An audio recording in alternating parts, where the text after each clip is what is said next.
Hi folks, welcome to this next video on the Storm Gimbal controller, the anti-camera concept, and in this video the topic will be the Hero 7 from GoPro.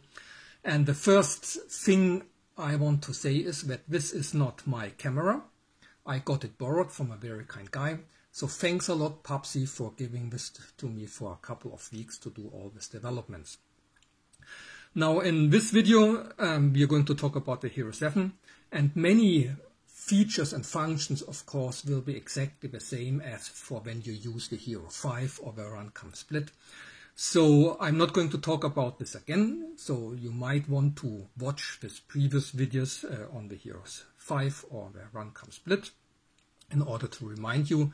What we're going to do here is to talk about the new development, so to say, and the new features coming with using a Hero 7. And the first thing I actually want to talk about is this little piece here. So this is a complete full-fledged Storm 32 gimbal controller. And when you compare to this V3 freeboard, what has happened is that I stripped off the USB plug. And the reason is that in practical installation this is actually not very often needed. And I also stripped off a 5-volt power source. And the reason here is that on a typical drone installation you have a power brick which provides 5 volts, so there's really no reason to carry a second one with you. And this is really all you need in order to drive a gimbal. And I can demonstrate this to you when I connect here the Storm board to my gimbal on the NTX port. So this is the gimbal here. And I simulate the 5-volt source here, power brick, with this little module here. So connect this. And then of course one needs a battery, so I also connect the battery, and this is all that you need. So now we have here a completely working gimbal. So that's really very convenient, very small. And you know that these boards, like the V3 freeboard, some of you may consider this a disadvantage. They don't come with motor drivers, so that motor drivers need to be installed on gimbal itself. However, if this is a problem, you can use another of the small modules. You just stick them together. And this now is a complete full-fledged Storm 32 gimbal controller, which replaces this big thing here, so that's an alternative to that.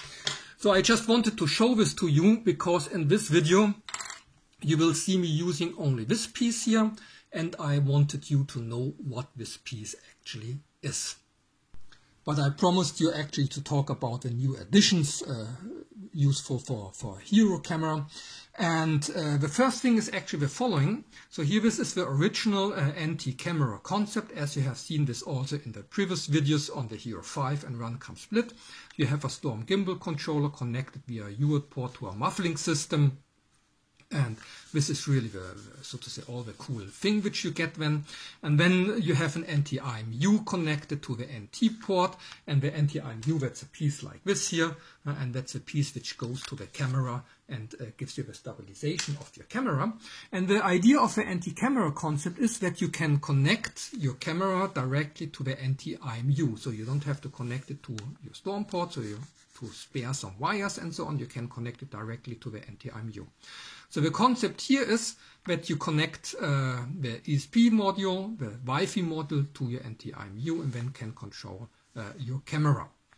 And this this configuration is obviously very useful when you have something like a Runcam Split, because you can connect your Runcam Split directly to the anti-IMU, and then you can control it and do everything you want to do that.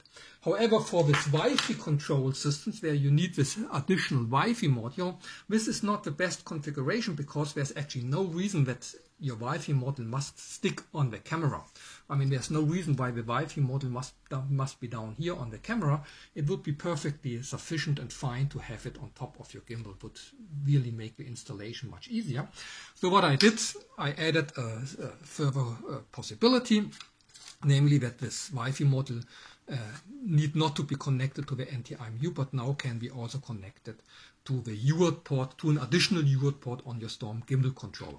So and this is this sort of configuration here. So you have your Storm gimbal controller, your Wi-Fi module connected to it, and all you would have to do is to connect this now here to your gimbal, and then you are fine and set, and this would work.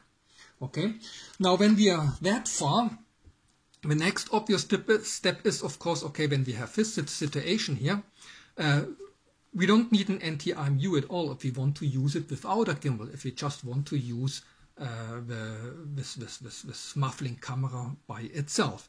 And this is now actually also possible. I've added possibility of configuration that you can use the whole thing standalone, that is, you can use such a system with, on such a Storm gimbal controller and a Wi-Fi module to convert your camera to a full-fledged muffling camera. And this works also for the RunCam split, of course. And now you can see why the small Storm gimbal controller with microboard is so convenient. It very nicely fits on a RunCam split. It very nicely fits onto such Wi-Fi modules and so on and so forth. Okay, so these are the the two new configurations which are possible. And in the following, since function-wise they are all do the same thing as regards with the camera control, I will show you just this configuration because it's so I have cleaned up a bit here. The GoPro 7 is switched on now, and here I have now a test bench system. So we have here our Storm 32 gimbal controller, the ESP module connected via the UART port to a Pixhawk flight controller connected via USB to my PC. And here the ESP module is connected via UART port 2 to the Storm gimbal controller. And there's an additional wire here. This is just to connect with a GUI to the Storm gimbal controller. You will see in a second wire. Now everything is switched on, and this ESP module is connected to our GoPro Hero 7. This you can see by this LED blinking very slowly. However, and that's the reason why I have this additional wire here, you can also see this now in the GUI. So when you connect to the GUI, you will find an additional field now. Not sure why this doesn't focus here. Maybe like this. Okay, I'm sorry. So you can see an additional field coming up, which is called camera, and it obviously says connected. So it gives you what you want to know. So this can be very handy for testing purposes and so on and so forth. Now, as regards the muffling camera control, you know the feature. We can start now Q-Crown control. So this is a daily build of 2 days ago or something like this. And this gives you all the features. And I have to say that I first thought that it's easy to convert or to add in the GoPro Hero 7, but it actually has a bit of a different behavior in several important regards than the Hero 5. So it took me a bit more work to actually do that. But it's done now, and the point for you is that I've adapted everything to be optimized and fully working for the GoPro Hero 7. So this means that when you go to your Q-Crown control, you have here this thing, you get camera, and here you can see the Hero 7 is connected.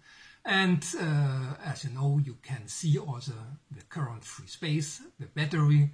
So it's exactly the same information you find here in the corners of your GoPro thing. And here you have a red button which allows you to start video and to stop the video. And here you can get all the settings in video mode which are available. So this is quite a number of all the settings. You also can switch, of course, to the photo mode when you go like this. So you hear the GoPro is beeping for this change. And you can take a photo when I press on the red button, and so on and so forth. And here too you get then all the relevant settings which you need for the camera mode. Now what was a bit of an effort was the following, that the GoPro Hero 7 actually can be easily put into wrong configuration modes. For example, when you're here in the 60-19 aspect ratio, you should have only a few selected options like these here, but when you switch, but when you switch to 4:3, when the settings need to change. And if you would put the wrong setting, then your GoPro would be misconfigured. But all this is now handled properly and correctly, I hope at least so, in this operation mode. Yes, so these are all the goodies and features which you get with the Hero 7 when you use Q-Crown Control latest build. However, you know that the GoPro Hero 7 also has the cool feature that it allows you to zoom in the video and the photos. And I've also added this possibility now, and it's not in Q-Crown Control latest build. So I've raised the PR, I made an addition, so I've raised the PR, so let's see if it's going to be added or not. So therefore I have to start here my own fork for the second to show you this feature. It takes a while to start up, so give it a few seconds, and yeah, here it's coming, so we need also to wait for it to connect, you know that. And okay, here it's coming, the green slider here, and once we are connected, okay, great. So we can get to the camera, and now the new thing which you see added is this slider on the bottom here. And with this slider it's possible to change the zoom. So I can show this here, for example, like this. So that's now 100% or 0% actually it's called, and then I can zoom in here by using the slider. So you see that I move the slider here around, and by moving the slider here around I can change the zoom setting. I also can of course start now the video in this configuration, stop the video, and go to our new zoom settings. And this of course works also in the photo mode. So when I press here the photo button, I also get the slider here, and I also in the photo mode I can change the zoom to something I find convenient, then press take a photo in the setting and so on and so forth. So I think this is really pretty cool that one can take the zoom now to really frame the shot in flight during operation. Yes, and this is all I wanted to show to you. Merry Christmas, Happy New Year, see you next year.